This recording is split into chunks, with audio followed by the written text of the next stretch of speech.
multiple licenses, including fellow at the Institute of Financial Consultants, USA, Canada, registered financial planner, and certified financial consultant for corporate finance and investments. He specializes in market analysis, real estate finance, and technical market analysis. He has completed training in insurance underwriting and healthcare management and licensed by the SEC and Insurance Commission in the Philippines. His career roles include Chief Finance Planner at San Jose and Partners, Head of Trading Floor at Swift Trade Canada, and International Wealth Manager in Singapore. Let us all welcome our speaker, Mr. San Jose Santos. Okay. Thank you so much, no? Sino ba ang ating host for today? Si Miss sino 'yun kanina? Si Miss uh, who is the host for today? What's her name again? Rachel? Is that you, Rachel? Rachel. Okay, thank you so much, Rachel, no, for that introduction. Parang angat na angat naman ako sobra, no? Pero a brief background, bokya talaga ako sa eskwelahan. For today's lesson, no, gagawin natin ngayon is actually a Socratic type of teaching, no. I want everybody to participate in this wonderful topic, no. Kasi definitely I'm expecting it's actually a mixed crowd today. It's composed of accountants, I believe some professionals like the accountants, finance people, and also some investors are also coming in.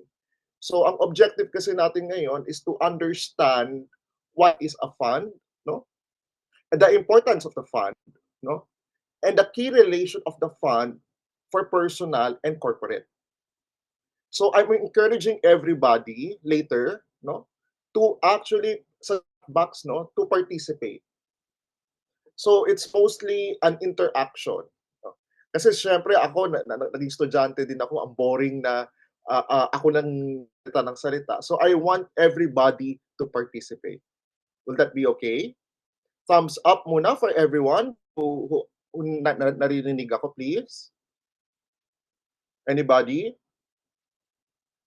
That's good. Okay. So, Rachel, no, you will help me out, no, in reading the comments later. Will that be okay? Yeah, sure. Sure po. Thank you. Good. Okay, let's start. No. So again, my name is Mr. King Edgar Santos. I'm the Chief Financial Planner of SGP Wealth Advisory. My expertise is actually retirement funds for corporations and employee benefits. My previous experience before when I was a kid, ang una-una kong trabaho talaga is I was a BA marketing, no. I was a brand manager. Then I shifted to stock trading. Tapos when I was trading the floor, sabi ko, sino ba yung sinisigawan ako ng sinisigawan sa floor? Yung pala, those are the private banking group and the wealth management group. So I shifted, no, from being the trader. I went to the consultancy side. So I started from RFP, syempre here, no, in the Philippines, no, wealth management. Then I continued my education again with CFC, then Certified Technical Market Analysis. Then I ended up being a fellow. So it's been 10 years, no? It's been 10 years of continuous education and experiences. Nakakapagod din.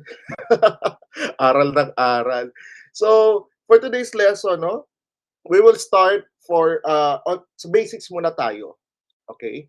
So in the chat box, I would like to know the backgrounds of the people. So if you are an accountant, a finance person, so I would understand kung ano ang current crowd natin ngayon. Can you type in the chat box now? What is your current profession? Chat box. Nako, mukhang wala. Okay, internal audit. So internal audit, internal financial auditor, finance, that's good. Accountant.